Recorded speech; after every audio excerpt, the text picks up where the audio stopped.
Well, hello, friends of the court. Sorry, I mean, friends of the channel. Welcome to the very first episode of All Things Being Equal, an average student's guide to being a great lawyer. My name is Nontumekelelo Magwa, and I had a different idea about how we were going to kick off this channel. But 2020 had a different idea about how it was going to pan out. So I guess this is how we have to start. Briefly, I just want to let you know that this channel is all about the law school experience if you're a law student or considering studying law, and what it's like as a law graduate trying to secure articles, and in the near future, what it's like to practice in the legal field. So if that sounds like content that you want to sign up for, absolutely be sure to hit that subscribe button and the notification bell so that you can become a friend of the channel. So guys, I also made some notes, so if you see me looking down like this, see, like I'm busy trying to read so that I can stay on script, and you'll have my eyes back on you in a few seconds. So please bear with me, and I'm gonna do that right now. Let's see. Okay, so without wasting any further, it's not any further time, any more time, let's get straight into today's topic: how to smash online learning. First of all, I want to commend your dedication and your commitment to your education. I know that online learning poses a lot of difficulties for many students from underprivileged families and communities because we don't have all the resources that we need and the ideal learning environment to make studying easier.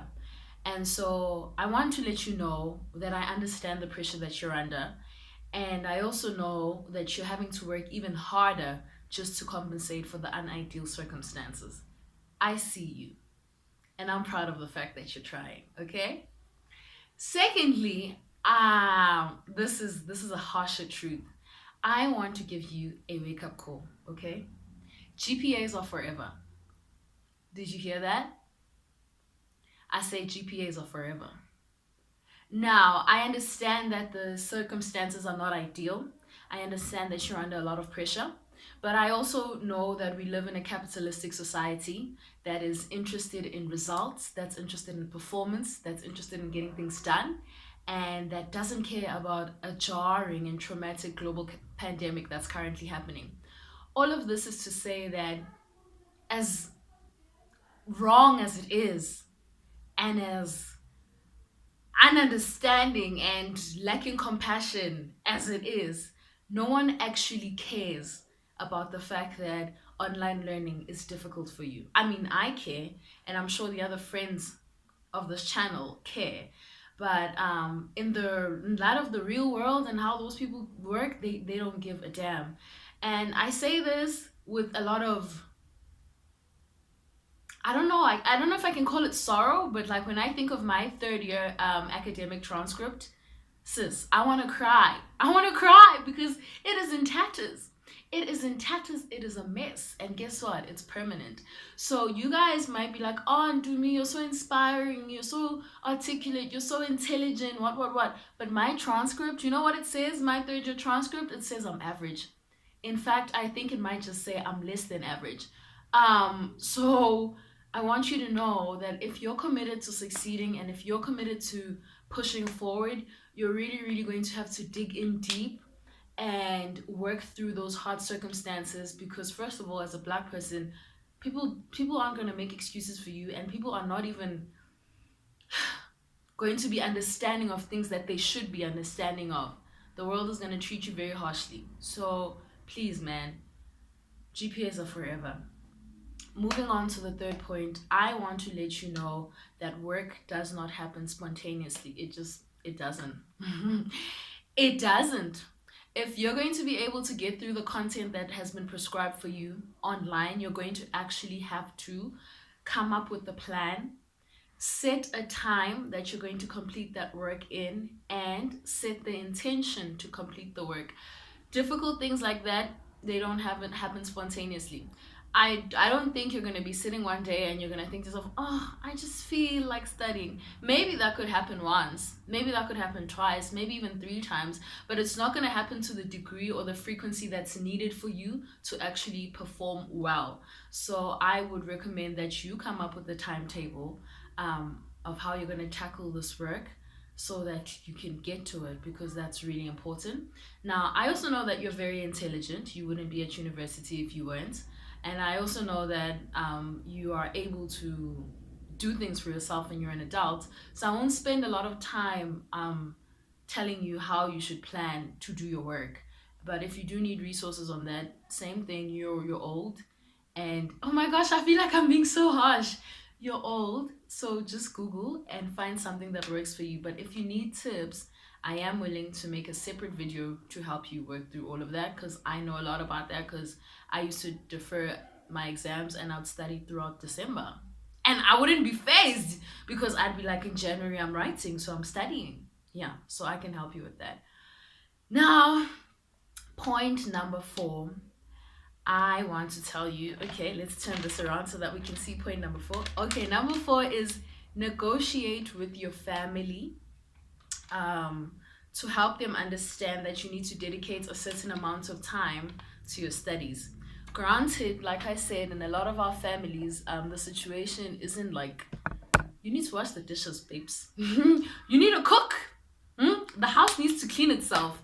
So I understand, Huri.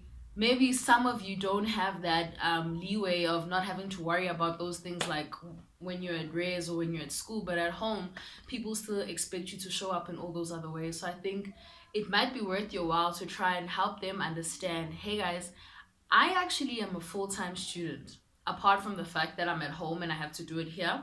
So I won't be able to do some of the things, or some of the things that need to be done I can only do outside of those study times that you've set up for yourself. So for example, with me, how I've basically set up my day is from 8 a.m. to 10 a.m. I'm busy doing like house chores, cleaning, whatever.